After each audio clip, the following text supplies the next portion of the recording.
أعوذ بالله من الشيطان الرجيم. بسم الله الرحمن الرحيم. فلا تعلم نفس ما أخفي لهم من قرة أعين جزاء بما كانوا يعملون. صدق الله العظيم. 17ویں آیت ہے سورہ سجدہ کی، 21واں پارہ ہے۔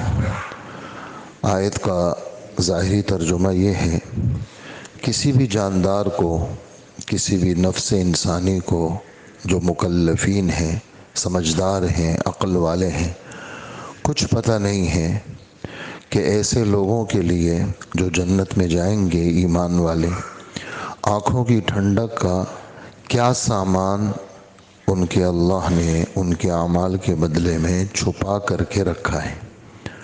کسی کو بھی پتہ نہیں ہے کہ ایسے لوگوں کے لیے آنکھوں کی ٹھنڈک کا کیا سامان ان کے اعمال کے بدلے میں چھپا کر رکھا گیا ہے۔ یہ اس آیت کا ظاہری ترجمہ ہے۔ حضرت عبداللہ بن مسعود رضی اللہ تعالی عنہ جناب رسول اللہ صلی اللہ علیہ وسلم کا پاک ارشاد نقل کرتے ہیں کہ اللہ پاک نے یہ بات فرمائی ہے۔ ہر وہ بات جو ہمارے نبی اللہ کی طرف نسبت کریں اس کو حدیث قدسی کہتے ہیں۔ حدیث قدسی یعنی اللہ نے یہ بات فرمائی، تو قرآن بھی تو اللہ نے فرمایا ہے، تو دونوں میں فرق کیا ہے؟ کہ دونوں میں فرق یہ ہے کہ جو حدیث قدسی ہے اس کی تلاوت نہیں ہوتی، اور جو قرآن پاک ہے اس کی تلاوت ہوتی ہے، اس کو قرآن اس میں پڑھا جاتا ہے۔ تو اور حدیث قدسی جو ہے یہ مضمون تو اللہ کا ہوتا ہے، یعنی اس کا مفہوم اللہ کا ہوتا ہے، لیکن اس کے جو الفاظ ہوتے ہیں وہ ہمارے نبی کے فرمائے ہوئے ہوتے ہیں۔ اور یہ جو قرآن پاک ہے اس کی ہر چیز اللہ کی ہے، یعنی جبرائیل علیہ السلام کو اللہ نے دیا، اور لوح محفوظ میں جو لکھا ہوا ہے جو ہمارے رب کا کلام ہے وہ کلام یہ ہے، یعنی یہ کسی کا بنایا ہوا نہیں ہے، یہ اللہ کا کلام ہے، اللہ کے ساتھ جڑا ہوا ہے۔ تو حدیث قدسی ہمارے نبی کی، مطلب آپ سے کوئی پوچھے حدیث قدسی اور قرآن میں کیا فرق ہے، یہ بھی قال اللہ ہے وہ بھی قال اللہ ہے، تو یہ جواب دیں گے، یہ اس کا جواب ہے کہ وہ والے مفہوم ہمارے رب کا ہے، اور اس کا جو الفاظ ہیں وہ ہمارے نبی کے الفاظ ہیں، صحابی نے الفاظ بنائے ہیں، مفہوم اللہ کا ہے، اور اس کی تلاوت نہیں ہوتی۔ یعنی اس کی تو تلاوت ہوتی ہے، ہم نماز میں پڑھیں گے تو ایسا نہیں ہے کہ آپ نے بھی اللہ نے فرمائے ہیں چلو غیر المغضوب علیہم ولا الضالین کے بعد اس کی تلاوت کر لے تو نماز ہو جائے گی، تو نماز نہیں ہوگی اس میں۔ اور یہ کیا ہے، اس کو کلام نفسی کہتے ہیں، یعنی قرآن پاک کو، یہ واقعی میں اللہ کا کلام ہے، جو لوح محفوظ میں جیسے لکھا ہوا ہے ویسے ہی ہماری آنکھوں کے سامنے ہے۔ تو اللہ پاک فرماتے ہیں اس حدیث کے اندر، اعددت لعبادی الصالحین، میں نے اپنے نیک بندوں کے لیے وہ نعمتیں تیار کر رکھی ہیں، ما لا عین رأت، جو کسی آنکھ نے دیکھی نہیں ہے، ولا اذن سمعت، جو کسی کان نے سنی نہیں ہے۔ آپ کہیں گے ہم تو سنتے تو ہیں، یعنی سنتے ہیں اور چلو دیکھی نہیں ہے، سن تو رہے ہیں جنت کے بارے میں۔ دیکھیں سننا جو ہے وہ سن کر کے اس کے بالکل تہ تک پہنچنا، حقیقت تک پہنچنا، یہ ہمارے بس میں نہیں ہے۔ ہمارے رب نے، مثال دے رہا ہوں آپ کو، کہ حضور صلی اللہ علیہ وآلہ وسلم فرماتے ہیں کہ جنت کے اندر جو درخت ہے اور اس کا جو ایک گچھا ہے انگور کا یا کھجور کا، جنت کا پرندہ کہا کہ 1 مہینے تک اس کے اردا گرد چکر لگائے تو اس کی گولائی ختم نہیں ہوگی، تو کتنا بڑا گچھا ہوگا۔ ایک سبحان اللہ کہنے پر ایک درخت لگتا ہے، بخاری شریف کی حدیث ہے کہ جنت میں اتنا بڑا درخت لگتا ہے کہ عربی نسل کا گھوڑا 100 سال تک اس کے نیچے دوڑے، اس کا سایہ ختم نہیں ہوگا۔ اور اسی طرح جنت کے بارے میں جو ہے کہ بھئی دودھ کی نہر، یعنی ہم تصور، یعنی آدمی کیسے دودھ کی نہر کیسے ہوگی. پھر ایک عجیب بات آپ سنیں، یہاں جو نہر ہوتی ہے تو اس کے لیے ہم کھدائی کرتے ہیں. اگر ہم کھدائی نہ کریں تو پانی تو اوپر یوں نہیں چل سکتا، پانی تو ایسا گرے گا، یوں گرے گا، یوں گرے گا. پانی کے لیے کھدائی ہوگی تو وہ اس نالے میں چلے گا، چاہے چھوٹا نالا ہو بڑا نالا ہو، اس میں چلتا ہے پانی. ہم دیکھتے ہیں دنیا کے اندر دریا جو چلتے ہیں وہ بھی اوپر نہیں چلتے، وہ بھی نالوں کے اندر چلتے ہیں. لیکن جنت کے اندر جو نہریں ہوں گی، کہا کہ وہ اوپر چل رہی ہوں گی، وہ نالوں میں نہیں چل رہی ہوں گی. اور اللہ کی ذات ان کو دائیں بائیں پھیلنے سے بچا رہی ہوگی. اللہ نے ان کو ایسا روکا ہوگا اور وہ چل رہی ہوگی. اور اللہ کے رسول فرماتے ہیں صلی اللہ علیہ وسلم کہ جنتی کے ہاتھ میں ایک سونے کا ڈنڈا ہوگا، سونے کی چھڑی ہوگی اس کے ہاتھ میں، اور وہ کہے گا یا اللہ وہ نہر وہاں سے جا رہی ہے، وہ نہر میرا دروازہ تو میرا یہ ہے، یہ یہاں سے چلے. تو وہ اس چھڑی سے اس نہر کو ایسے اشارہ کرے گا، اس کے دل میں بات آ جائے گی. تو وہ نہر جو یوں جا رہی ہوگی وہ یوں آ جائے گی اور اس کے گھر کے سامنے سے چلے گی. اور اسی طرح خود قرآن پاک کے اندر ہمارے رب فرماتے ہیں پرہیزگاروں کے لیے جو اللہ نے جنت تیار کر رکھی ہے اس کے اندر 4 قسم کی نہریں ہوں گی. پانی کی ایسی نہر ہوگی جو پانی کبھی بدبودار نہیں ہوگا، سڑے گا نہیں، خراب نہیں ہوگا. اور دودھ کی نہر ہوگی اور ما لم یتغیر طعمہ، جس کا ذائقہ کبھی نہیں بدلے گا. اور خالص شہد کی نہر ہوگی. شہد کی نہر ہم شہد دیکھتے ہیں بھی 5 کلو دیکھ لیا، 1 کلو دیکھ لیا، چلو بہت زیادہ دیکھ لیا، 2-3 من دیکھ لیا شہد. لیکن شہد کی نہر ہوگی، شہد باقاعدہ نہر میں چلے گا. تو یہ اللہ پاک 26ویں پارے سورہ محمد کے اندر یہ والی بات فرماتے ہیں. اسی طرح شراب کی نہر ہوگی، دنیا کی شراب جیسی نہیں ہوگی. ہمارے رب جنت کی شراب کا ذکر مختلف جگہوں پہ کرتے ہیں کہ جنت کی شراب کی وجہ سے سر میں درد بھی نہیں ہوگا اور آدمی کی زبان بھی خراب نہیں ہوگی. دنیا کی شراب میں آدمی کے وہ جو دماغی جو لیول ہوتا ہے وہ بالکل گر جاتا ہے اور آدمی سر میں درد ہو جاتا ہے اور بہکی باتیں زبان سے کرتا ہے. لیکن جنت کی جو شراب ہوگی وہ پینے والوں کو لذت بھی آئے گی اور اس میں ان کے سر میں بھی درد نہیں ہوگا اور ان کی زبان بھی خراب نہیں ہوگی. تو یہ جنت کی نعمتیں ہمارے رب نے خود قرآن میں، اور حضور صلی اللہ علیہ وآلہ وسلم فرماتے ہیں جنت کی جو عورت ہوگی اگر یہ پور اس کے انگلی کا کنارہ اگر وہ جنت یہ آسمان کے باہر آ جائے، اس کی انگلی کا کنارہ، جنت کی عورت اور حور کی انگلی کا کنارہ اگر آسمان سے باہر آ جائے، یہ میں حدیث مبارک کا ترجمہ کر رہا ہوں، تو یہ جو سورج ہے جو چمک دمک کے ساتھ ہے اس پور کی چمک کے سامنے یہ کالا پڑ جائے، اس کی چمک اس سے تیز ہوگی تو اس کا وہ خوبصورت کتنی ہوگی. یہ ہمارے رب کے، ہمارے نبی کی باتیں ہیں جنت کے بارے میں. اس لیے ہم سنتے تو ہیں لیکن ہم اس کی حقیقت تک ہماری رسائی نہیں ہو سکتی. ہم باغ، جب بھی جنت باغ کو کہتے ہیں تو ہمارے ذہن میں وہی تصور ہوگا جو ہم نے دنیا میں اچھا سے اچھا باغ دیکھا ہوگا، ہمارے ذہن میں وہی باغ آئے گا. ہم دنیا میں جو ہم نے اچھا سے اچھا باغ دیکھا ہوگا، جنت کا باغ سن کر کے، جنت کا درخت سن کر کے وہ ہمارے ذہن میں وہی آئے گا. لیکن جنت اس سے بہت بالا تر ہے، بہت اعلیٰ معیار کی چیز ہے اور بہت زبردست ہمارے رب نے اپنے بندوں کے لیے تیار کی ہے. اور انسان کی کیفیت کیا ہوگی؟ کہا انسان جو ہوگا اگر بوڑھا دنیا سے گیا ہے تو بڑھاپے کی حالت میں جنت میں نہیں جائے گا.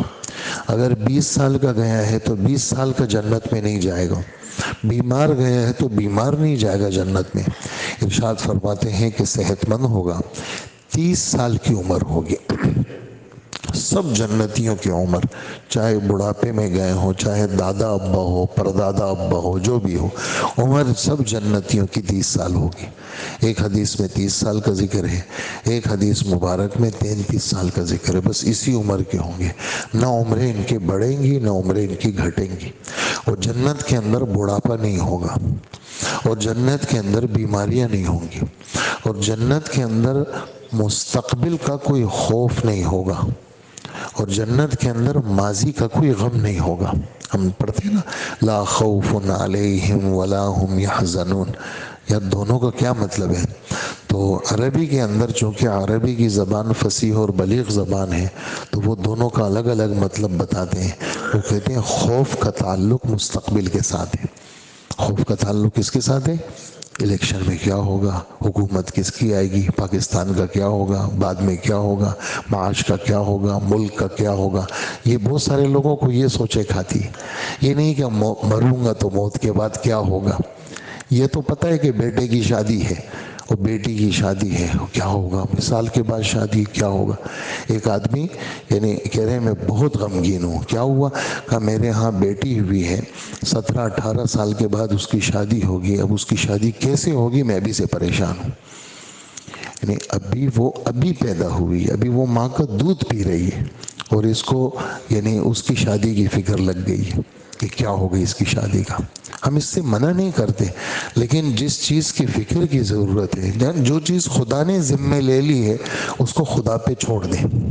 جو چیز، اس کا مطلب یہ بھی نہیں ہے کہ کوشش نہ کریں، کہ روزی کا مالا اللہ نے لیا ہے، اس کا مطلب یہ نہیں کہ آپ کوشش نہ کریں، لیکن ایسی کوشش کہ آپ کو خدا سے غافل کر دے، ایسی کوشش کہ آپ کی نمازیں گئیں، ایسی کوشش کہ آپ کی زندگی گئی، ایسے ہی نہیں۔ تو اللہ جل جلالہ نے یہ جو آخرت کی نعمتیں رکھی ہیں، یہ بہت بڑھیا نعمت، بہت ہی اعلیٰ قسم کی، تو اللہ پاک ہم سب کو نصیب فرمائے۔ تو انسان جو ہوگا وہاں پر وہ بیمار نہیں ہوگا، اور مستقبل کا خوف، لا خوف علیہم، مستقبل میں کیا ہوگا وہ اس جنتی کو نہیں ہوگا۔ ولا هم یحزنون، ایک آدمی ماضی میں کچھ ہوا ہے، کبھی اس کو یاد کرنے بیٹھ جاتا ہے تو رونے لگتا ہے، کیا ہوا، کاش یہ نہ ہوتا، کاش یہ نہ ہوتا، کاش فلانا نہیں ہوتا، فلانی چیز نہیں ہوتی، فلانی نہیں ہوتی، تو اس کو ماضی ستاتی ہے۔ کسی کو مستقبل ستا رہی ہے، کسی کو ماضی ستا رہی ہو، حال کی فکر نہیں کر رہا کہ اس وقت کیا کرنا ہے۔ تو اس وقت آدمی کو کیا کرنا ہے وہ آدمی ٹھیک کرے، مستقبل بھی اللہ کر دیں گے، اور ماضی تو ختم ہو گیا، ماضی کو کیا چھیڑنا ہے۔ کوئی گناہ ہوا ہے تو آدمی اللہ سے معافی مانگے، اور یہ تصور کرے کہ اللہ پاک معاف کرنے والے ہیں، میرے سارے گناہ معاف ہو گئے۔ جنت میں یہ کیفیت نہیں ہوگی، اور جنت کے اندر یعنی انسان کو یہ جو ناک کی گندگی ہے اور یہ جو منہ سے تھوک آتا ہے، جنت میں یہ بھی نہیں ہوگا۔ جنت کے اندر پیشاب بھی نہیں ہوگا، جنت میں پخانہ بھی نہیں ہوگا، یعنی استنجے کا تقاضا نہیں ہوگا، استنجے کا تقاضا نہیں ہوگا۔ جنت کے اندر کپڑے میلے نہیں ہوں گے، جنت کے اندر ایسا نہیں ہوگا کہ جیسے آدمی گندا ہو جاتا ہے بدن بدبو آتی ہے، جنت میں ایسا نہیں ہوگا۔ جنت کے اندر داڑھی اور مونچھ بھی نہیں ہوگی، جنتی کی آنکھوں میں قدرتی سرما لگا ہوا ہوگا، اور جنتی کے بال جو ہے وہ گھنگریالے بال ہوں گے۔ جنتی کے ہاتھ کے اندر ہمارے رب فرماتے ہیں سونے کے بڑے بڑے کنگن ہوں گے، جیسے پہلے زمانے میں بادشاہ بڑے بڑے چوڑیاں پہنتے تھے، کنگن ہوتے تھے، وہ بادشاہوں کے علاوہ جنتیوں کو یہ پہنایا جائے گا۔ جنتیوں کا جو لباس ہوگا وہ ہرا لباس ہوگا اور ریشم کا لباس ہوگا، باریک ریشم بھی ہوگا اور موٹا ریشم بھی ہوگا۔ یہ جنتیوں کی کیفیت ہوگی۔ وہ جنتیوں کا جو قد ہوگا حضرت آدم علیہ السلام کے برابر کا ہوگا۔ حضرت آدم علیہ السلام کا قد جو تھا وہ 60 گز کا قد تھا۔ جنتیوں کا ایسا لمبا دراز قد ہوگا۔ یہ جنتیوں کے بدن کی کیفیت۔ جنتی جو ہے وہ جنت کے اندر ان کو کنگھی کی ضرورت نہیں ہوگی، ان کے جو ہے وہ بال کنگھی شدہ ہوں گے، اور اگر کنگھی ہوگی بھی تو وہ سونے کی کنگھی ہوگی۔ یہاں سونے منع کرتے ہیں، سونے کی چین مت پہنو، سونے کی انگوٹھی مت پہنو، اے مردوں ریشم بھی حرام، اے مردوں سونا بھی حرام۔ چاندی بھی بالکل تھوڑی سی اجازت ہے، کچھ ماشے ہیں، 4 ماشے 4.5 ماشے، اتنی اجازت ہے، باقی چاندی کی بھی اجازت نہیں ہے۔ لیکن جنت میں ہر چیز کھلے، اس میں اللہ جل جلالہ دیں گے۔ تو جنت کیا ہے؟ ہمارے ایک استاد رحمۃ اللہ علیہ فرماتے تھے ایک چھوٹی خدائی کا نام ہے، تیری چلے گی وہاں پر۔ ہاں تیری چلے گی. جنت میں نیند نہیں ہے. آرام تو کریں گے لوگ لیکن نیند نہیں ہے. کیوں؟ حدیث میں حضور صحابہ پوچھتے ہیں نیند کیوں نہیں ہوگی؟ فرمایا اس لیے نہیں ہوگی کہ نیند موت کی بہن ہے. اور جنت میں موت بھی نہیں ہوگی. جنت میں کیا نہیں ہوگی بھائی؟ حدیث میں آتا ہے کہ موت کو ایک جانور کی شکل میں لایا جائے گا, ایک طرف دوزخ ایک طرف جنت, اور اس کو جو ہے وہ جانور کو اعلان ہوگا, اے جنتیوں سن لو, یہ دیکھ لو, یہ موت ہے. اے دوزخیوں سن لو, یہ موت ہے. تو جنت کے اندر کیا ہوگا؟ موت کو بھی, یعنی اللہ پاک فرمائیں گے آج موت کو بھی موت آ گئی. یعنی موت کو بھی موت آ گئی, موت ختم ہو گئی, ہمیشہ کے لیے موت نہیں آئے گی. تو یہ اللہ پاک کی طرف سے یعنی ہمارے لیے انتظام ہے. اللہ پاک ہمارے ایمانوں کو سلامت رکھے. اس لیے آخرت کی سوچ, آدمی جب جنت کو سوچتا ہے تو یہ والی چیزیں کیا ہو جاتی ہیں, یہ اس کے سامنے مندمل ہو جاتی ہیں, ختم ہو جاتی ہیں. اور اگر آدمی اسی کو سوچتا رہے گا, اسی وجہ سے کہا جاتا ہے جنت کو پڑھا کریں. جیسے سورہ واقعہ کے پہلے رکوع میں جنت کا بیان ہے, سورہ رحمان کے آخری رکوع کے اندر جنت کا بیان ہے. اسی طرح جا بجا ہمارے رب نے قرآن پاک میں جنت کا ذکر کیا ہے. ان آیتوں کو پڑھنا چاہیے, اس سے جنت کا شوق پیدا ہوتا ہے.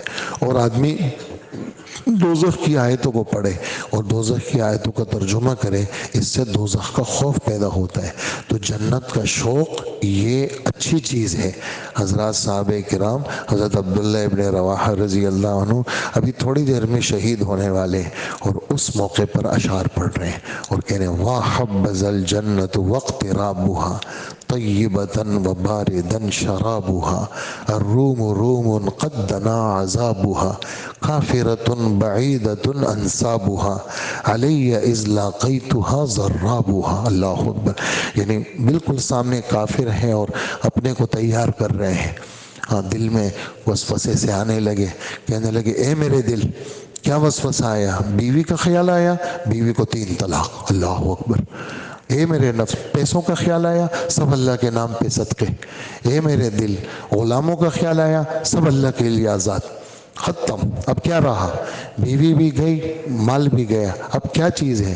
اور کہنے لگے واہ جنت, کس جنت, دیکھو جنت بالکل قریب ہے, جنت کتنی اچھی ہے, اس کا پانی کتنا میٹھا ہے, اور میں بس جنت کے لیے میں تیار ہوں. تو یہ صحابہ کرام کو جنت کا شوق تھا. اللہ ہمیں بھی شوق نصیب فرمائے. ہمیں شوق نہیں, ہمیں پیسوں کا شوق ہے. ابھی دوپہر میں کیا ہوگا, پھر شام میں کیا ہوگا, بڑی انویسٹمنٹ کی ہوئی کہ اس کا کیا ہوگا, یہ سوچیں کھاتی ہیں ہمیں. جنت ہاں وہ مل جائے گی, ویسے ہی مسلمان ہوں مل جائے گی, اس کا شوق نہیں ہے. تب شوق ہوتا ہے تو پھر آدمی رات کو اٹھتا بھی ہے, اللہ کو یاد بھی کرتا ہے, گناہوں سے بھی بچتا ہے. یہ جنت والے اعمال کرتا ہے. پھر جب شوق ہوتا ہے تو آدمی گناہ سے بچتا ہے, جب شوق ہوتا ہے تو اس کی تیاری کرتا ہے, پھر وہ فارمیلٹی پوری نہیں کرتا, پھر وہ اس سے زیادہ کرنے کی کوشش کرتا ہے, پھر وہ نفس کی خواہشات کے پیچھے نہیں پڑتا, پھر وہ آخرت کی چیزوں کے پیچھے پڑتا ہے. تو اللہ مجھے بھی نصیب فرمائے, آپ کو بھی نصیب فرمائے.